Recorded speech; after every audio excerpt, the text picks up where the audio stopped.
हे guys, क्या हालचाल। Welcome back to our channel. मेरा नाम है सीए संचित ग्रोवर।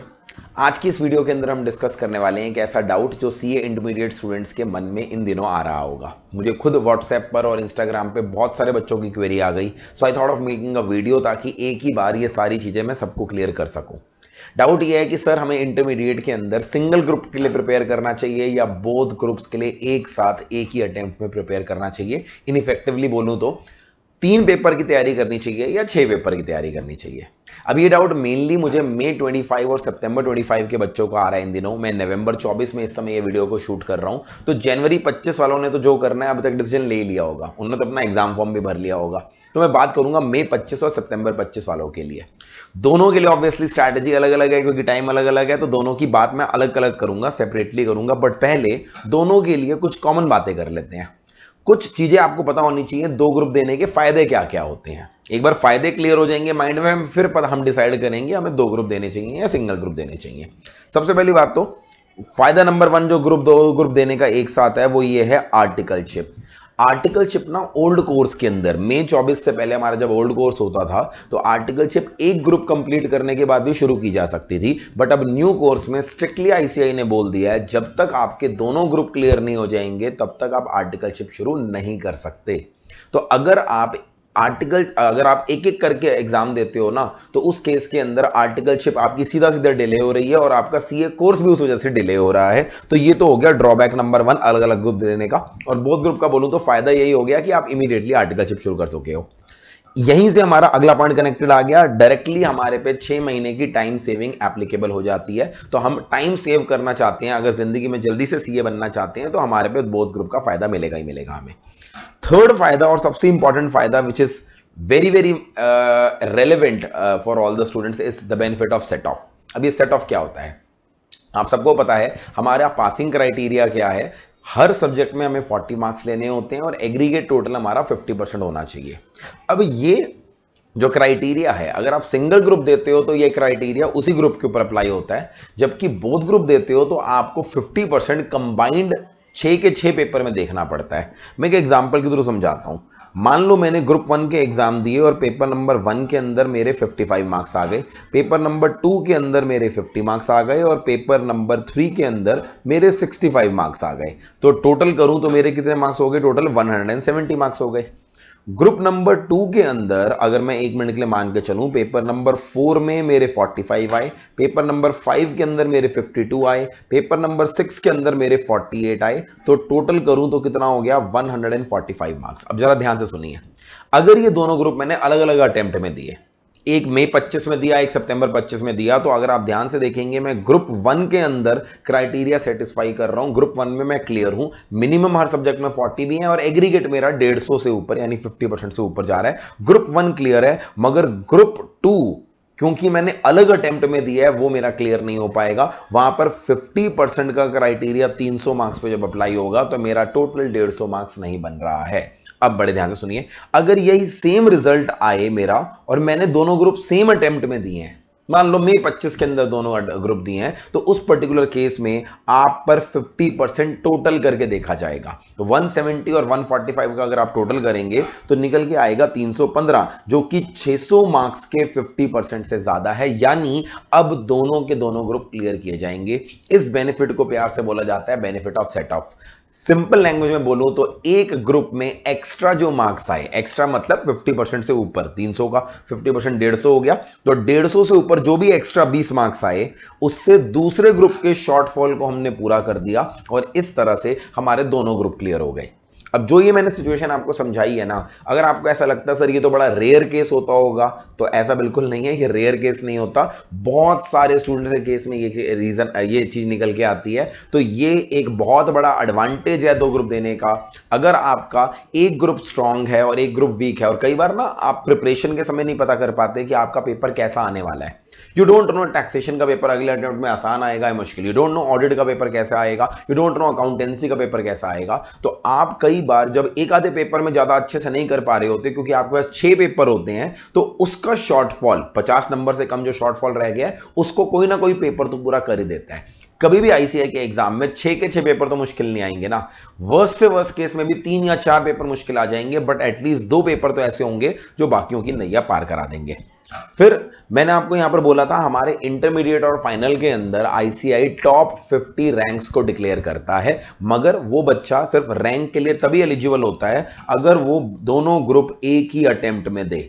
अगर आपने सिंगल सिंगल ग्रुप करके दिया, आपके चाहे जितने अच्छे मार्क्स जरूर ना आ जाएं, आप रैंक के लिए कभी भी एलिजिबल नहीं रहेंगे। एंड रैंक के अंदर एक चीज ध्यान रखिएगा, रैंक का अपना एक डिस्टिंक्ट एडवांटेज होता है।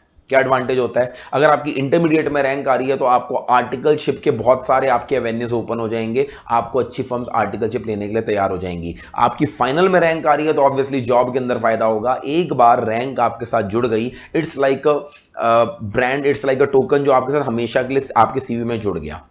मैं खुद रैंक होल्डर रह चुका हूं इंटरमीडिएट में, फाउंडेशन में, सीएस के अंदर, इसलिए मैं आपको बता सकता हूं rank always gives you an advantage, क्योंकि वो पहला इंप्रेशन सामने वाले के दिमाग में क्रिएट कर देता है। और काफी जगहों पे सीवी जहां पर आपका शॉर्टलिस्ट नहीं होता, रैंक की वजह से शॉर्टलिस्ट हो जाता है। तो ये एक बहुत बड़ा एडवांटेज है उन स्टूडेंट्स के लिए जो फाउंडेशन में 280 प्लस लेकर आए हैं, 275 प्लस लेकर आए हैं, वो डेफिनेटली इंटरमीडिएट में रैंक के लिए टारगेट कर सकते हैं। एंड अगर आपको लगता है रैंक के लिए कोई अलग तरह की तैयारी करनी होती है, मैं अपने पर्सनल एक्सपीरियंस से बता सकता हूं, बिल्कुल नहीं, ऐसे कोई अलग से तैयारी नहीं करनी होती है। कुछ चीजों का ध्यान रखना होता है, वो चीजें मैं किसी और वीडियो के अंदर डिस्कस करूंगा। अगर आप ऐसी कोई वीडियो चाहते हैं तो मुझे बताइएगा कमेंट सेक्शन में, एक अलग वीडियो बनाऊंगा जहां पर हम सिर्फ बात करेंगे कि रैंक को टारगेट कैसे कर सकते हैं।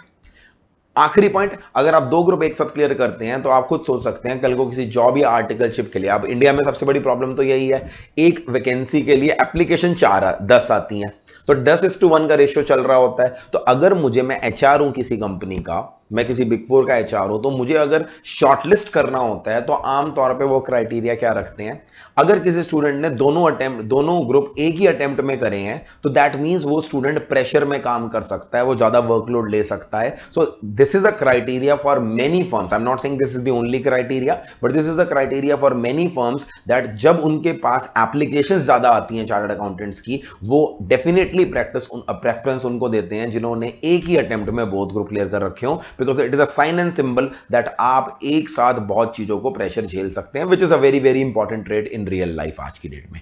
तो these are the distinct advantages definitely जो हमारे यहां पर रहते हैं। एक चीज मैं और बोलूं, जब तक ओल्ड कोर्स था ना, 2 ग्रुप में 8 पेपर हुआ करते थे, अब न्यू कोर्स में तो एक एडवांटेज ये है कि आपके 6 पेपर हैं। तो अब अगर मैं एक एक करके बात करूं, सबसे पहले मैं बात करता हूं मई 2025 स्टूडेंट्स की। ये जो मई 25 स्टूडेंट्स हैं, इन्होंने, मैं मान के चल रहा हूं, समवेयर अगस्त 2024 में या सितंबर 2024 में अपनी प्रिपरेशन शुरू कर दी होगी। और अब जो मैं नवंबर के अंदर वीडियो इसको शूट कर रहा हूं, आप लोगों का ग्रुप 1 ऑलमोस्ट खत्म होने वाला होगा। कुछ बच्चों का हो गया होगा, कोई एक सब्जेक्ट हो गया होगा, होने वाला होगा। मिड ऑफ नवंबर या एंड ऑफ नवंबर तक आपका ग्रुप 1 होने वाला होगा। नाउ इज द टाइम जब मई 25 के स्टूडेंट्स को यह डिसीजन लेना है। अब I can totally relate to the fact that इस समय 3 पेपर पढ़ने के बाद, मैं मानता हूं टैक्स किसी का भी खत्म नहीं हुआ होगा, अकाउंटेंसी और लॉ मेनली बच्चों का खत्म हो गया होगा, मैं टैक्स में मान के चल रहा हूं, इनकम टैक्स तो आपका खत्म हो गया होगा, जीएसटी आपने हद से शुरू कर दिया होगा। तो इस समय में आपके दिमाग में एक चीज आ रही होती है मेजॉरिटी स्टूडेंट्स में कि यार मैंने जो पढ़ लिया है मुझे याद तो है नहीं, क्योंकि ऑब्वियसली किसी को भी 100% इस समय श्योरिटी तो होगी नहीं कि मुझे पूरा लॉ याद हो गया, पूरा अकाउंट्स याद हो गया, पूरा इनकम टैक्स याद हो गया है। तो बहुत सारे बच्चे इस समय डर के मारे ना सेकंड ग्रुप की प्रिपरेशन स्टार्ट ही नहीं करते हैं। और होता क्या है उसकी वजह से, अब आप इस समय बैठे हो, पेपर आपका मई 25 में है, तो अगर मैं आपको गिन के बताऊं, आपके पास नवंबर का महीना है, दिसंबर का महीना है, जनवरी, फरवरी, मार्च, अप्रैल और मई में भी 15 नवंबर 10 मई के अंदर भी 10 से 15 मई के बीच में एग्जाम शुरू होंगे। इफेक्टिवली आपके पास 7 महीने हैं, 7 मंथ्स, नवंबर, दिसंबर, जनवरी, फरवरी, मार्च, अप्रैल और मई के भी 15 दिन, लगभग 7 महीने लेकर बैठे हो आप, 7 नहीं तो 6.5 महीने लेकर बैठे हो। क्या आप इस 6 से 7 महीने में सिर्फ 3 पेपर को रिवाइज करने वाले हो? आप खुद देख लो, जब हमारे पास ज्यादा समय होता है ना, we simply waste our time, that's a proven fact. अगर मुझे पता है मुझे इतना सा काम 6 महीने में करना है, मैं तो आराम आराम से करूंगा, मैं टाइम वेस्ट करूंगा, मैं धीरे धीरे करूंगा। ऑन दी अदर हैंड, आप अगर मान लो एक बार के लिए सिंगल ग्रुप देते हो मई 25 में, then what is the next attempt, सितंबर 25। तो क्या आप 3 महीने के अंदर, 2 महीने के अंदर ग्रुप 2 की प्रिपरेशन कर लेंगे? एक तरफ ग्रुप 1 में हमने 9 मंथ्स लिए, और एक तरफ हम ये उम्मीद कर रहे हैं, अपने मन को तसल्ली दे रहे हैं कि हम 3 महीने में ग्रुप 2 कर लेंगे। आई एग्री, ग्रुप 2 का सिलेबस ग्रुप 1 के मुकाबले कम है, क्योंकि ग्रुप 2 में टैक्स जैसा कोई हैवी सब्जेक्ट नहीं है, बट इतना कम तो नहीं है ना कि मई 25 के एंड में, मैं मई एंड में पेपर देकर आऊं, 21 मई तक मेरा एग्जाम खत्म होंगे, 20-21 मई तक, हफ्ता एक मैं रेस्ट करूंगा, तो मई एंड में मैं अपनी प्रिपरेशन स्टार्ट करूं, जून जुलाई अगस्त के अंदर अंदर मैं पूरी प्रिपरेशन कर लूंगा ग्रुप 2 की। This is not practically possible and this is not the thing to do. यहां 6 महीने हम सिर्फ बैठ के रिवाइज करने हैं हमने क्लासेस का। तो what you need to do is, इस समय आपको थोड़ा सा अपने अंदर कॉन्फिडेंस दिखाना पड़ेगा और आपको सेकंड ग्रुप की प्रिपरेशन इस समय शुरू करनी पड़ेगी। इस समय बच्चों को कॉन्फिडेंस क्यों दिखाना पड़ता है? क्योंकि ग्रुप 1 किसी की भी प्रिपरेशन अच्छी नहीं होती। हर बच्चे को लगता है यार बाकियों की शायद अच्छी है, मेरे को ही चीजें याद नहीं आ रही, क्योंकि tax is a subject, law is a subject जो इतनी आसानी से याद नहीं होता। तो बच्चे क्या करते हैं, डर के हमारे सेकंड ग्रुप शुरू नहीं करते, कहते हैं यार हमारी तो ग्रुप 1 की प्रिपरेशन ही अच्छे से नहीं हुई है। आपको इस समय कॉन्फिडेंस रखना है। क्यों? क्योंकि अगर आप इस समय थोड़ी बहुत रिवीजन के साथ, आपने थोड़ी थोड़ी रिवीजन तो अगर रखी होगी ना, अच्छे से नहीं भी कर रखी, तो अगर इस समय आप ग्रुप 2 शुरू कर लेते हैं ना, समवेयर इन फेब्रुअरी आपका ग्रुप 2 खत्म हो जाएगा। आपका हद से ज्यादा नवंबर मान लो, नवंबर मिड के बाद या दिसंबर से आपका ग्रुप 2 शुरू होता है। Group 2 hardly takes 2.5 months, hardly takes. तो फेब्रुअरी भी एंड नहीं, फेब्रुअरी मिड तक खत्म हो जाएगा एंड देन फेब्रुअरी का आधा महीना, मार्च, अप्रैल और मई का आधा महीना, आपके पास 4 महीने रह जाएंगे रिवीजन के लिए, which are enough for your revision. अगर आप ग्रुप 2 साथ साथ रिवाइज करते रहते हैं और ग्रुप 1 उसके बाद रिवाइज करते हैं, आप आसानी से 2 रिवीजन और कर पाएंगे 4 महीनों के अंदर। समझो इस बात को। तो फर्क बस ये है कि इस समय आपको कॉन्फिडेंस दिखाना पड़ेगा, क्योंकि अगर आप ऐसा नहीं करेंगे तो मई 25 में अगर आप एक ग्रुप देंगे ना, तो सितंबर 25 में आप अगला ग्रुप नहीं दे पाएंगे। दिल को ऐसे फालतू की तसल्ली मत दो, फिर आप चले जाओगे जनवरी 26 में और सीधा सीधा आपके जिंदगी के 7 महीने खत्म हो गए, क्योंकि जनवरी 26 का रिजल्ट आएगा फरवरी 26 में, आपकी आर्टिकलशिप 7 से 8 महीने डिले हो गई और उधर से आपने पाया कुछ भी नहीं। तो इसीलिए मैं आपके लिए ये वीडियो बनाना चाहता हूं, क्योंकि ये एक बहुत ही कॉमन चीज है कि इस समय स्टूडेंट्स को डर लग रहा होता है, but you need to start preparation for group 2 because revision का समय मिलेगा। बट अगर आप इस समय रिवीजन करने बैठ गए तो ग्रुप 2 उसके बाद आप शुरू नहीं कर पाओगे, क्योंकि धीरे धीरे जनवरी फरवरी में ग्रुप 2 शुरू करोगे, then you won't have the courage to take group 2। Similarly सितंबर 25 स्टूडेंट हो अगर आप, तो यहां तो मैं आपको बोलूंगा नवंबर 24 में इस समय आप अपनी प्रिपरेशन स्टार्ट कर रहे हो। Never start your preparation with group number 2। Group 2 से कभी प्रिपरेशन स्टार्ट मत करो। बहुत सारे लोग आपको बोलेंगे पहले ग्रुप 2 कर लो फिर ग्रुप 1 कर लेना। क्यों? क्योंकि उनका बैच पहले आ रहा होगा यार ग्रुप 2 का, इसलिए कर रहे होंगे वो। हमेशा ग्रुप 2 के सब्जेक्ट्स की लिंकिंग होती है ग्रुप 1 के साथ। अगर आपको ऑडिट सब्जेक्ट पढ़ रहे हो ग्रुप 2 में और आपको यही नहीं पता ऑडिट कराना किसको होता है, ऑडिट कराने वाले प्रोविजन ना कंपनी लॉ में होते हैं, टैक्स ऑडिट के प्रोविजन इनकम टैक्स में होते हैं, अकाउंटिंग स्टैंडर्ड ग्रुप 1 के अकाउंट्स में होते हैं। आपको अकाउंटिंग स्टैंडर्ड आते नहीं अभी ग्रुप 1 के, आपने टैक्सेशन में ये तो पता है नहीं आपको कि टैक्स ऑडिट कराना किसको होता है, कंपनी लॉ के प्रोविजन अभी आते नहीं है, और आप ग्रुप 2 में ऑडिट करने बैठ जाओगे। कैसे करोगे बताओ? तो आपको हमेशा सितंबर 25 वाले हो ग्रुप 2 मत शुरू करो, पहले ग्रुप 1 शुरू करो। और ग्रुप 1 के अंदर नवंबर, दिसंबर, जनवरी, फरवरी, इसकी मैंने डिटेल्ड एक स्ट्रैटेजी वीडियो एक दिन पहले डाली थी, उसकी वीडियो का लिंक एक बार देख लो। तो आपको सबसे पहले फरवरी तक अपना ग्रुप 1 पे काम करना है। ऑब्वियसली टैक्स थोड़ा सा मिलेगा, टैक्स मई एंड तक चला जाएगा, but February mid, February and तक बाकी सब्जेक्ट कंप्लीट हो जाएंगे। देन उसके बाद ग्रुप 2 करो और आपका मार्च, अप्रैल और मिड ऑफ मई, again I am saying 2.5 months के अंदर हो जाता है ग्रुप 2, मिड ऑफ मई तक हो जाएगा। बट पहले दिन से ही आप अपने दिमाग के अंदर रखो कि मुझे दोनों ग्रुप की तैयारी करनी है, क्योंकि जब से पेपर 8 की जगह 6 पेपर हुए हैं, it does not make sense at all एक ग्रुप देने के लिए। सिर्फ डर है एक बच्चे का और टाइम वेस्ट एक रीजन है जिसकी वजह से बच्चे एक ग्रुप देते हैं, otherwise there is absolutely no reason आज की डेट में एक ग्रुप देने का। फिर भी लास्ट चीज मैं बोलता हूं, despite all the planning that for you are doing for May 25 या आप सितंबर 25 के हैं, it is still possible that कुछ अनफोरसीन सर्कमस्टांसेस की वजह से आपकी प्रिपरेशन डीरेल हो गई है। वो अनफोर्सिन सर्कमस्टेंसेस क्या हैं, वो हर किसी के अलग अलग हो सकते हैं, किसी के जेन्युइन हो सकते हैं, किसी के बनावटी हो सकते हैं, मैं उस डिस्कशन में जा ही नहीं रहा। बट अगर किसी अनफोर्सिन सर्कमस्टेंसेस की वजह से आपकी ये टारगेट अचीव नहीं हो रहे हो और आपको लास्ट में लग रहा है यार मैं 2 ग्रुप नहीं दे पा रहा, तो मुझे एक बात बताओ, आपको आईसीआई को कब बताना है कि आपने 1 ग्रुप देना है या 2 ग्रुप देना है? आपको आईसीआई को बताना है एग्जाम फॉर्म के समय।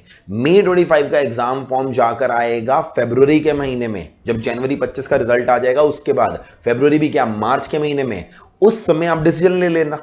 अगर मान लो जो मैंने स्ट्रैटेजी अभी आपको 2 ग्रुप की बताई वो उस समय तक कंप्लीट नहीं होती तो उस समय मत भरना भाई सेकंड ग्रुप का, बट एटलीस्ट क्लासेस और फर्स्ट रिवीजन तो हो जाएगी।